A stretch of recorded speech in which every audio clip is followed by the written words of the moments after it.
Lauren said LOL about my shoulder surgery like it was a scheduling glitch. In that instant, I stopped hearing her words and started hearing 15 years of contempt. I'm Ethan Parker, 42, architect, the kind of man who's spent his life making sure structures don't fail because someone forgot to respect the load. Our kitchen is clean in that staged way.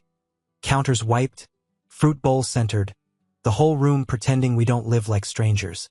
It's early afternoon. Chicago light coming in hard through the window. My sling is on the chair beside me because it's easier to breathe without it, even if my shoulder throbs like it has a heartbeat. Lauren stands at the island with her phone in her hand, thumb flicking like the device is a slot machine. She's wearing a soft sweater that costs more than it should, hair pulled back like she's about to do something important. She doesn't look at me when I talk. That's the first thing I notice, how natural it is for her not to. I need you here, I say.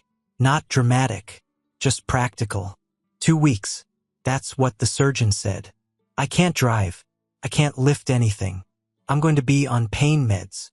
She finally looks up, and there's this tiny pause where I can tell she's choosing the version of the conversation she wants. I'm not canceling Vegas, she says, like she's reading off a grocery list. I blink once. Lauren, it's the same week, right? She says. And we've had it planned. We've had my shoulder planned for years, I say. I've been putting this off because of deadlines and your family stuff and... She smiles, and it's not kind.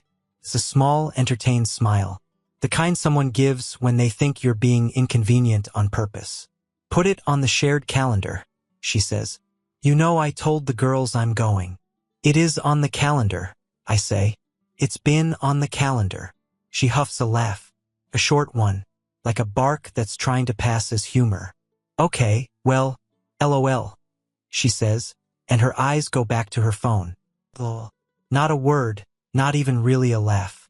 A label she throws on my pain like it's a meme, like I'm being dramatic about a torn joint and a doctor who used words like degeneration and permanent loss. I feel the argument try to rise in me out of habit. I can almost see the path. I push, she rolls her eyes, I list facts, she reframes it as my choice, and I end up apologizing for asking my wife to act like my wife. But something else happens instead. It's like a beam finally gives and the whole illusion shifts. Not a collapse, more like a quiet reveal. I'm looking at the same kitchen, the same woman, but the structure underneath my assumptions is gone. Because the problem isn't Vegas. It's the way she says LOL, like my body is a scheduling conflict. It's the way she doesn't even pretend to feel bad. It's the certainty in her voice that her life is the main story and mine is just background noise she edits when it gets annoying. 15 years line up in my head like drawings spread across a table. Dinners where she talked over me. Holidays where I did the work and she took the credit. Arguments where I stayed measured and she got cruel because she knew I'd keep trying. Every compromise that only went one direction. I look at her, really look, and I don't feel the heat I expected. I feel a calm settle into place. Clean, heavy, immovable. Finality. Lauren keeps scrolling. So, she says without looking up, can you just hire someone? Like a nurse or whatever? I nod once, slow. Not agreement. Recognition. Yeah, I say. My voice comes out even. I'll handle it. And for the first time in a long time, I mean it in a way she doesn't understand. The shoulder didn't blow out in a heroic moment. No dramatic fall. No movie scenes. It happened the way real damage happens, slow, ignored, paid for later. Years of site visits, lifting sample cases, turning my body to compensate for bad posture at a desk, pretending the ache was normal because everyone's got something. Then one morning I reached up to grab a carry-on from an overhead bin and felt a sharp, wet snap deep in the joint, like a rubber band breaking where you can't see it. I finished the flight, finished the meeting, shook hands with my left like it was a funny quirk. By the time I got home, I couldn't raise my arm high enough to take off my shirt without swearing. The MRI was honest. The surgeon was more honest. He pulled the images up on a screen and talked to me like a man, not a patient. You've been compensating for a long time, he said. There's tearing. There's wear. If you keep pushing it, you'll lose function and you won't get back. How long? I asked. 2 weeks minimum where you need support, he said. No driving. No lifting. You'll be in a sling. You'll be foggy. You can't play tough with this. Support. I took that word home like it meant something in my house. Months earlier, I'd done it the responsible way. Booked the surgery far out. Blocked off my work calendar. Delegated projects. Moved site meetings. Put hard deadlines in front of clients so nobody could pretend I was bailing last minute. I even put it on the shared calendar like Lauren liked. Color-coded. Notes. Recovery timeline. Follow-up appointments. The first time I brought it up at dinner, she didn't stop eating. So, I said casually, surgery's set. I'll need you around after 2 weeks. She chewed. Nodded like she'd heard, oil change. Put it on the shared calendar, she said. It's already there, I said. Okay, she replied, and changed the subject to a new restaurant her friend Brittany wanted to try. That was the first brush-off. Not a fight, just a dismissal. A gentle shove into the corner where my needs lived. Then came the closer date, the reminders, the normal human expectation that your spouse will internalize something that matters. And then came Vegas. Back in the kitchen after the LOL. I went upstairs and sat on the edge of the bed with my arm hanging like dead weight. I wasn't spiraling. I wasn't panicking about the procedure. I was thinking in timelines. If I go through with this as scheduled, I'm dependent. I'm vulnerable in a way I can't muscle through. I'm at the mercy of a woman who just laughed at the inconvenience of my pain. That's not marriage. That's exposure. That night, I replayed the earlier conversation in my head. The one that should have told me everything. We'd been sitting at that same kitchen island, her laptop open, tabs for flights and outfits and some spa packages. I can't cancel, she'd said, eyes bright. I already paid my part.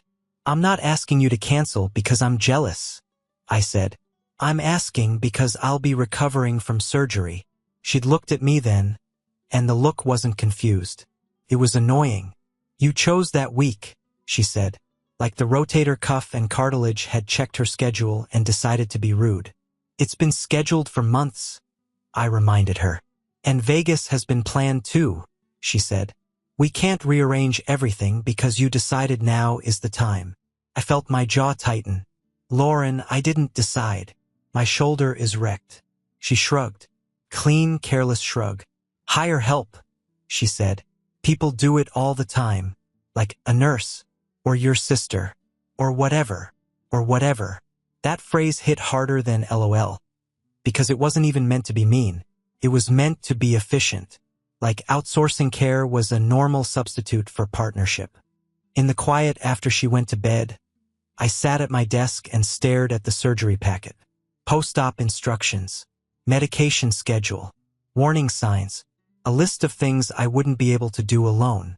Then I opened my phone and searched for home health aides in Chicago. Not because I planned to hire one, because I wanted to see how easily she replaced herself. I shut the phone off and sat there until the room felt cold. The next morning, I called the surgeon's office. The receptionist was cheerful. Parker, right? Your procedure is coming up soon. Yeah, I said. I need to reschedule. Pause. Is everything okay? Everything's fine, I told her. That wasn't a lie.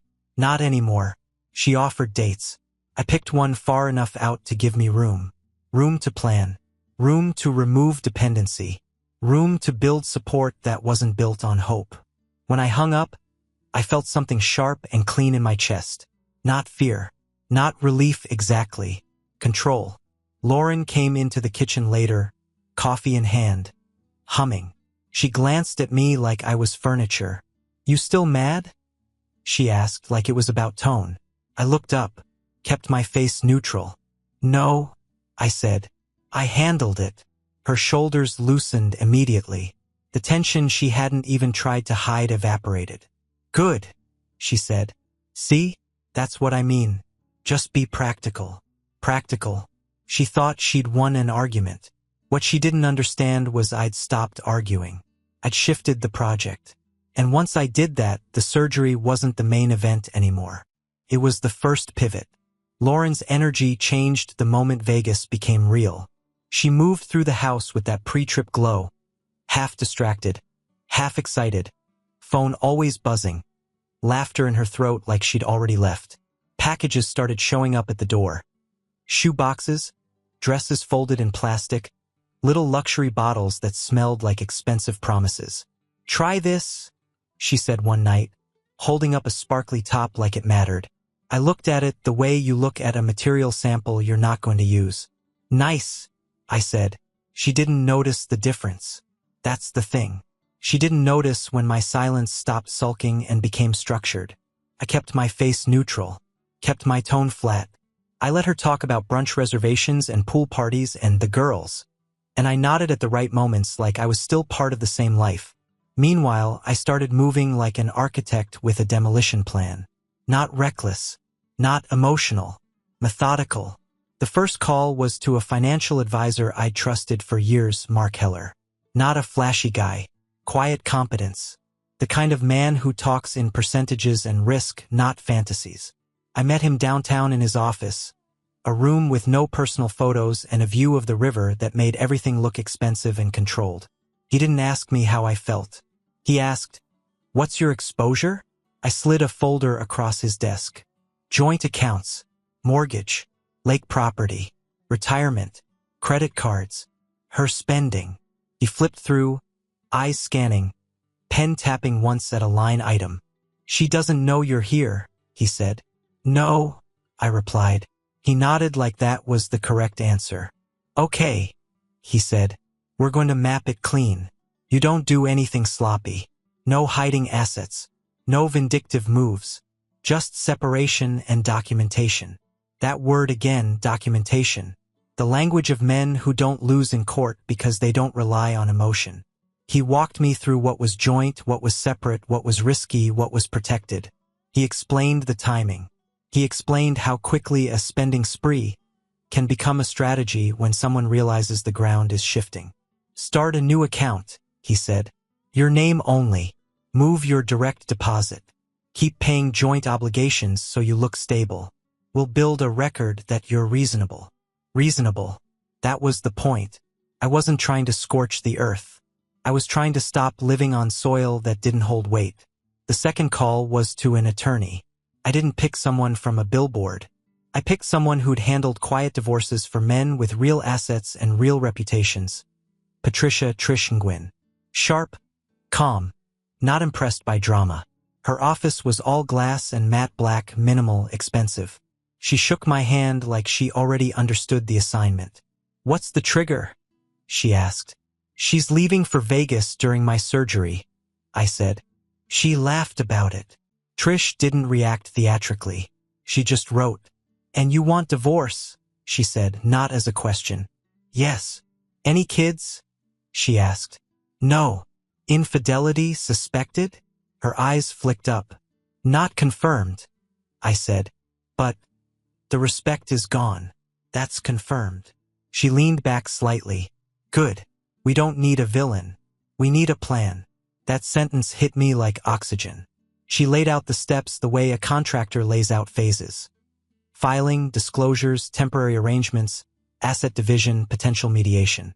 She asked about the lake house, asked about my business accounts, asked about Lauren's job and income. Then she said, "You're going to feel tempted to announce this early. Don't. You announce it when your documents are ready and your accounts are stable." "I'm not announcing anything," I told her. Trish nodded once. "Good." Back home, the house felt the same, smelled the same, sounded the same. Dishwasher humming. HVAC clicking on. Lauren's laugh floating up from her phone like nothing was wrong. That's what made it eerie. I'd walk past the framed photos in the hallway. Weddings, vacations, that one lake trip where she'd insisted we take 50 pictures until the light hit her face right, and I'd feel nothing. Not sadness. Not nostalgia. Just the clear understanding that those were renderings. Pretty images used to sell a structure that wasn't sound. At night, when Lauren fell asleep with her phone on her chest, I'd slip downstairs and work. I pulled every tax return, every statement, mortgage documents, property deeds, insurance policies. I took photos of valuables, watches, jewelry, the art she liked to brag about. I logged serial numbers where I could. I didn't take anything. I counted. There's a difference. I created a folder on an encrypted drive, backed it up twice, printed copies for Trish, made a list of what was sentimental and what was just expensive. And I watched Lauren in the daytime like I'd never watched her before. The way she'd talk to me only when she needed something. The way she'd correct me in front of friends like it was a hobby. The way she'd roll her eyes at my pain but light up when her phone buzzed. She didn't see any of it in herself. And she didn't see the new thing in me, how I was no longer trying to be understood. I was just building a clean path out. Fair. Lawful. Irreversible. On Thursday, she tossed a new swimsuit on the back of a chair and said, "You're being weirdly quiet." I looked up from my laptop. "Just busy." "With what?" she asked, half teasing, half annoyed. I held her gaze. "Calm." "Work," I said. She accepted it because she always accepted my work as an explanation. Work was the place she could safely ignore me without guilt. She went back to her phone and I went back to the plan. In construction, you don't start tearing down until you've checked every support. You don't swing a hammer until you know what falls and what might fall with it. That week, while she packed outfits, I packed exits. And the strange part was how ordinary everything still looked. A quiet house, a clean kitchen, a marriage that, from the outside, would seem fine. From the inside, I could already hear the settling cracks. Not loud, just real. Friday morning, she moved fast. Suitcase by the door, makeup bag zipped. Hair done like she was going to meet someone who mattered. She didn't look like a woman leaving her husband behind during a medical crisis. She looked like a woman heading toward freedom. I stood in the foyer with my coffee, shoulder aching in that dull way that reminded me time wasn't on my side. Lauren checked the mirror, adjusted her earrings, and finally glanced at me. "The fridge is stocked," she said. "So you don't starve." "I'm not helpless," I replied. She smirked. We'll see. Don't fall apart while I'm gone." It wasn't a concern. It was a joke at my expense. One last little stamp that said my discomfort was entertainment. I watched her wheel the suitcase out. The rideshare driver loaded it without looking at me. Lauren leaned in for a quick, distracted kiss that landed near my cheek more than my mouth. Then she was gone. The door shut. Locks clicked. The house went still in that way it never does when someone's moving around in it. I waited until I saw the car pull away through the front window. Then I moved. Not angrily. Efficiently. I went straight to my office, downtown, glass walls, clean lines, the place where decisions actually stuck. The moment I sat at my desk, my body did what it always does when the stakes are real. Pain got filed away behind purpose. I opened a fresh notebook and wrote a title across the top. Separation. Inventory/accounts/timeline. It looked like a project header. That was the point. Emotions don't hold up in court. Documentation does. First, assets. I pulled statements, printed them, and highlighted balances. Joint checking, joint savings, mortgage, retirement, brokerage, the lake property. I ran reports on credit cards, every transaction for the last 12 months. Patterns show up when you stop making excuses for them.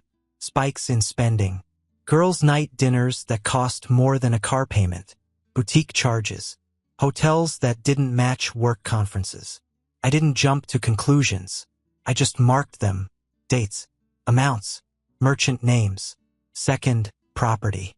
I walked through the house room by room with my phone, recording video. Cabinets. Closets. The basement storage. The garage. Every visible value. Every piece of furniture I could identify was purchased during the marriage. Not because I wanted to take it, because I wanted a before picture that couldn't be argued with later. I photographed serial numbers where I could, electronics, appliances, took clear shots of art, took close-ups of the designer bags she liked to call investments. I noted the condition, location, any proof of purchase I could find. It felt clinical. That was the point too. Third, access. Per Mark's guidance, I moved my direct deposit to a new account in my name only. I didn't drain anything. I didn't play games. I left joint funds to cover joint bills and to show stability. I set alerts on every shared account. A text for every charge over a certain amount. A notification for every transfer. A paper trail that created itself. I updated passwords carefully, legally, within what Trish told me I could do without it looking like sabotage. I backed up everything again. Hard drive, encrypted cloud, physical copies in a safe deposit box. By Friday evening, my back ached from sitting, my shoulder throbbed, and my eyes were gritty from staring at numbers. But I wasn't spinning. I ordered food, ate at my desk. Keep going. Saturday, I met Trish briefly. We didn't talk about feelings. We talked about leverage, timelines, and how to position a proposal so it looked like what it was, fair. Offer something clean, she said. It makes you look reasonable.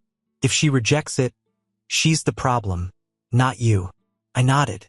I want to go out without chaos. Then you stay disciplined, she said. Saturday night, I sat alone in the house and listened to it. No buzzing phone in Lauren's hand. No reality TV noise. No performative sighs. Just the quiet hum of the refrigerator and the city outside. I realized something that surprised me. I wasn't lonely. I was lighter. Sunday morning, I drove to a storage unit I'd rented quietly under my name and dropped off copies of the most important documents. I didn't trust a house that was about to become contested territory. Then I came back and drafted a settlement framework with Trish's outline in mind. Not spiteful, not greedy, clear. Division that made sense. Timelines, property arrangements, steps that prevented the breakdown phase people like Lauren thrive in, the chaos, the emotional bargaining, the public narrative. By Sunday afternoon, anger wasn't even in the room anymore. Relief was, not the soft kind, the sturdy kind, the kind you feel when you finally see a version of your life that doesn't involve negotiating for basic care. Vegas wasn't the event. Vegas was the opening, and the door had already closed behind her. The Wisconsin air hit differently the moment I stepped out of the truck. Cleaner, colder, honest. The lake was gray under a hard sky, the kind that makes you feel small in a useful way. No sirens, no constant city buzz, just wind moving through pine and the soft slap of water against the shoreline. We'd bought the property 3 years ago as a promise. Lauren called it our escape. She talked about it like it was a brand. The lake house, like saying it enough times, made us a certain kind of couple. The kind that hosted friends, drank wine on a deck, posted photos with captions that implied peace and intimacy. I designed it. Of course I did. I designed everything. At first, the plans had been about us, or what I thought us was. A wide kitchen for entertaining because Lauren liked the idea of being the hostess. A big island, open sightlines, a living room that faced the water like a magazine spread. A primary suite with a private balcony so she could sit out there in the mornings and pretend she was the kind of woman who read books slowly. A closet bigger than my first apartment. A wellness room she insisted on, soft floors, mirrors, a place she could claim she used even if she didn't. Standing there now, looking at the site markers and the foundation work that had already started, I felt a strange kind of embarrassment. Not for wanting it, for designing around someone who wasn't load-bearing. I walked the perimeter where the footprint would be. The earth was raw, disturbed. Stakes with fluorescent tape fluttered in the wind. The project had been paused for winter and scheduling, but it was ready to move. I pulled the rolled plans from the back seat and spread them across the hood of my truck. The paper snapped and fought the cold air. I stared at the drawings like they belonged to another man. Every line told a story. Compromises, assumptions, concessions made in the name of keeping her happy. Spaces built for her image, not my piece. I took my pen out and circled the wellness room. Then I drew a clean X through it. My phone buzzed.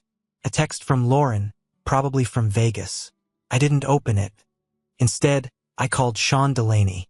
Sean was a builder, a friend, and one of the few men I knew who didn't talk too much.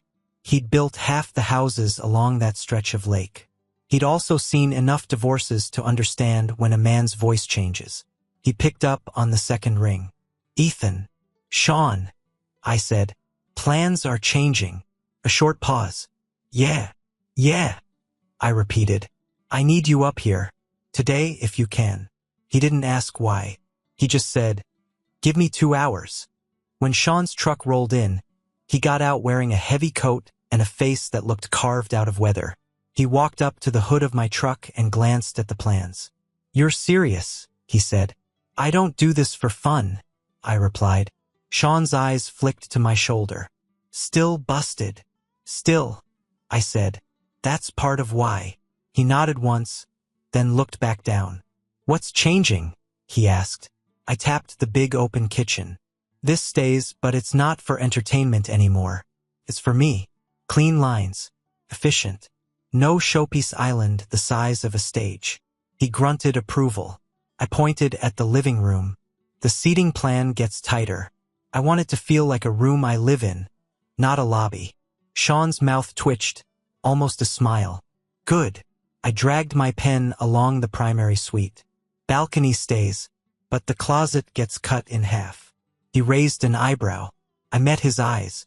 I'm not building a shrine to someone else's wardrobe. Sean nodded like he understood exactly. I circled the wellness room again. This becomes a workshop. A shop? He asked. Yeah, I said. For tools. For building models. For quiet work. I want a space that doesn't care what it looks like on Instagram. Sean let out a low laugh. Now you're talking. I flipped to the second sheet where the guest rooms were laid out. These get smaller, I said. I don't need a parade of friends. I need a place where I can breathe. Sean leaned in, scanning. And this.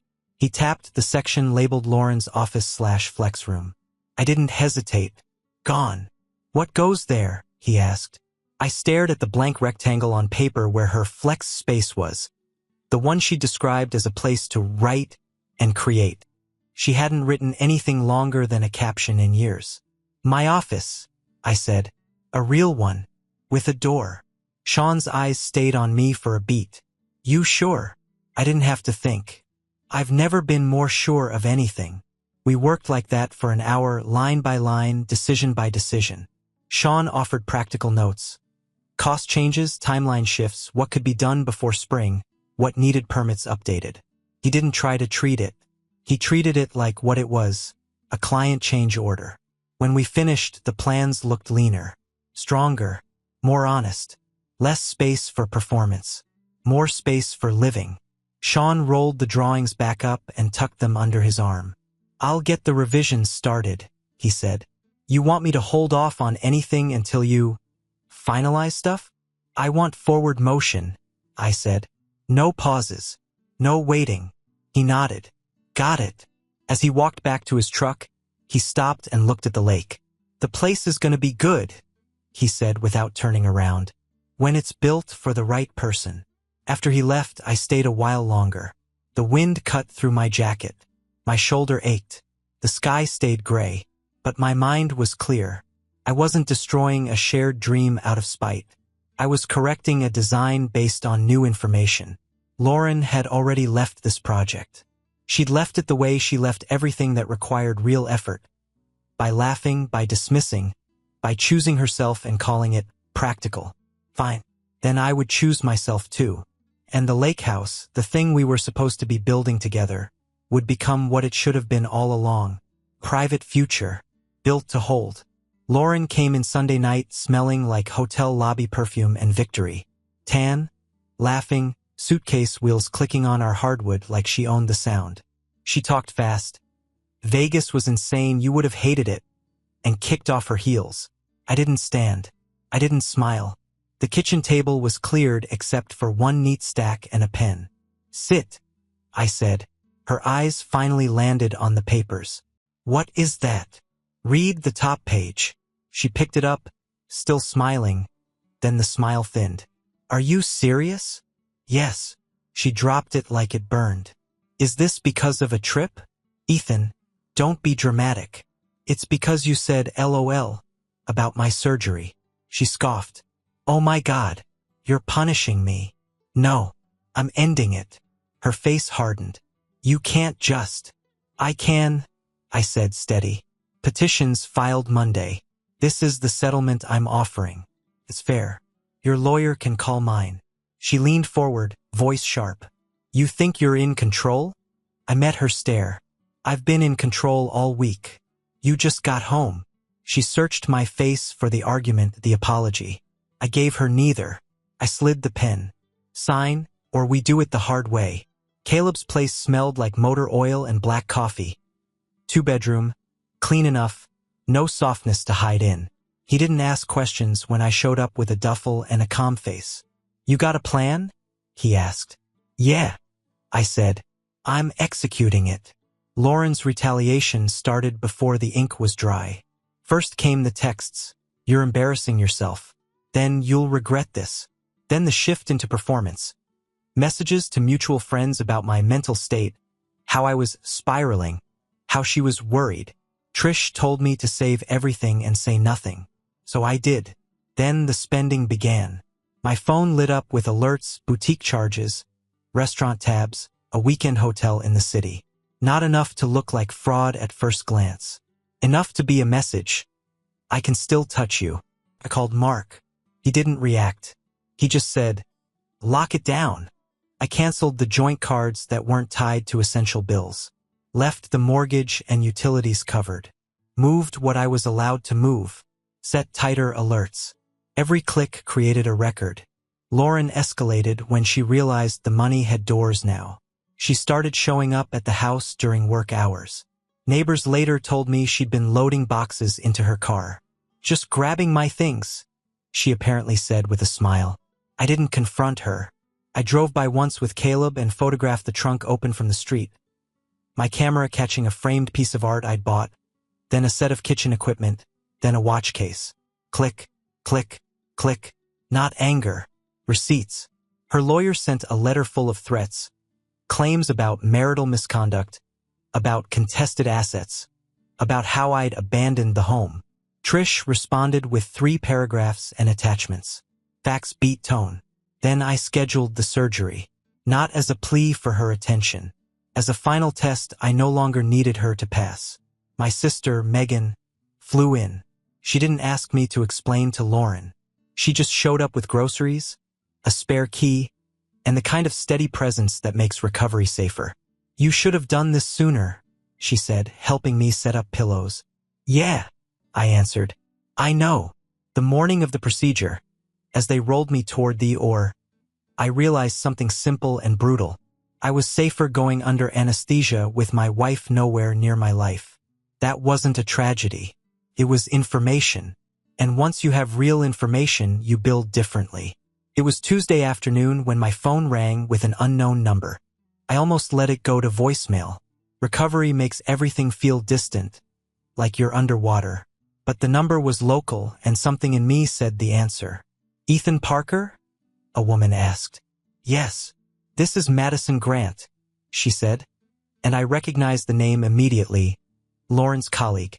The one who'd been at our house twice. Who'd smiled too hard and laughed at Lauren's jokes like it was a job. My stomach didn't drop. It just tightened. I shouldn't be calling you, Madison said. But what she told people about you isn't true. And Vegas wasn't what she said it was. I stayed quiet. Let her keep talking. Madison exhaled. She met a guy out there. A startup CEO. That was the point. The girls' trip was covered. They were together most of the weekend. There it was. Not graphic. Not romantic. Just the blunt outline of betrayal. Why tell me? I asked. Because she's telling everyone you're unstable, Madison said. And because she bragged about him like it was a promotion. It made me sick. I thanked her. Calm short. Then I texted Trish. Call me. New info. Trish rang back within 10 minutes. I gave her Madison's details and repeated the startup CEO line exactly as said. Trish didn't gasp. She didn't moralize. She said, good. Now we get sharper. What does it change? I asked. It changes the questions we ask in discovery, she replied. If she's aligning with someone who has money or equity, she may be planning a move. It also changes her incentive. She wants this divorce clean and fast. That's leverage. 2 days later, Lauren's attorney requested mediation. Not a suggestion. A push. Trish read the email, then looked at me across her desk. That's your answer. She wants out without a spotlight. I pictured Lauren in Vegas, glowing, untouchable, laughing at my pain like it was background noise. I pictured her coming home and finding papers instead of a fight. Fine, I said. We meditate.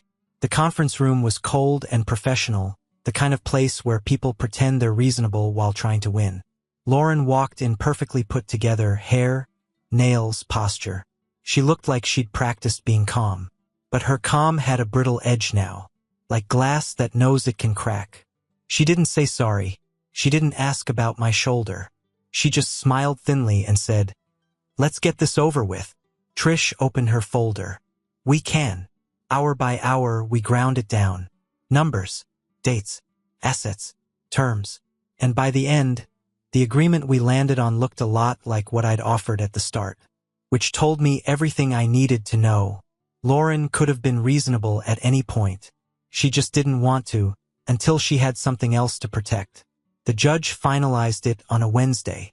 No drama, no speeches, just signatures, dates, and a clerk who looked bored because this wasn't her life. When I walked out of the courthouse, the air felt sharp and clean, like winter cutting away what didn't belong. 2 weeks later, my phone rang again. A different unknown number this time. I answered because I've learned that surprises don't get smaller if you ignore them. Ethan Parker? A man asked. Yes. A pause. Then, this is, he said his name, and I didn't recognize it, but I knew what he was the moment he spoke. The careful tone, the controlled confidence, the need to measure himself against me. I'm calling because Lauren told me some things, he said, and I'm trying to figure out what's true. I could have asked questions, could have pushed, could have tried to damage her next life the way she tried to damage mine. I didn't. She's free to build whatever story she needs, I said. But if you're calling me, you already don't trust it. Silence. Then he cleared his throat. So, you're saying I'm saying, I cut in calm. I'm done being involved. Make your own decisions. I hung up before he could turn it into a negotiation. A few days after that, Lauren tried one last time in person. Parking garage under her new building downtown. Concrete, dim light, footsteps echoing. I was there to sign final closing paperwork on the Chicago house sale. She appeared by my car like she'd been waiting. Same perfect look. Same practiced face. Ethan, she said, like she was greeting an old friend. I didn't flinch. I just held my folder and waited. I never wanted it to go like this, she said quickly. You forced it. You know that, right? There it was, history rewriting in real time. You left for Vegas, I said. During my surgery, she scoffed. It was a trip. You made it a war. No, I replied.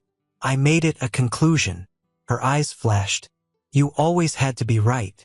I looked at her for a beat, truly looked, and the strangest part was how little I felt. No heat, no pull. You can tell yourself whatever helps you sleep, I said. Just don't tell it to me. She stepped closer, voice dropping, like she was about to try intimacy as a weapon. Was it worth it? She asked. I opened my car door. Yes, that was the whole answer. After the Chicago house sale closed, she relocated for a new job, new city, new storyline. She posted photos that looked happy. That's what she did best. I drove north. The lake house was finished by early fall. Sean's crew did clean work. The revised design felt like breathing. A workshop that smelled like cut wood and steel. A real office with a door. A kitchen that served function, not performance. A living room that faced the water without trying to impress it. On the first night, I stayed there alone. I sat on the deck with a drink and listened to the lake. No buzzing phone. No tension waiting to be triggered. No need to translate my pain into something acceptable. Just quiet. A week later, I hosted a small night, Caleb, Sean, and my sister Megan. No speeches. Just steak on the grill, a few beers, and men who'd shown up when it mattered. At one point, Caleb looked around the place and said, "This fits you." I nodded. That was the point. Later that night, after they left, My phone buzzed with a text from an interior designer I'd worked with on a high-end project. Elena Marquez. Precise taste, sharp mind, no nonsense. Elena. Saw the lake house photos Sean posted. Congratulations. It looks solid. Elena. If you ever want help finishing the office space, I'd love to collaborate. I stared at the message longer than I needed to. Not because it was romantic, because it was simple, respectful, normal. A door cracking open not with need, but with possibility. I typed back one line. Me thanks. I might take you up on that. Then I set the phone down and walked through my house. My real one. Checking doors, lights, lines, the way a man does when he finally lives inside something built to hold. The story wasn't about winning. It was about rebuilding a life that finally fit. Subscribe and stay one step ahead of cheaters. And trust me, the next story makes this one look like a fairy tale.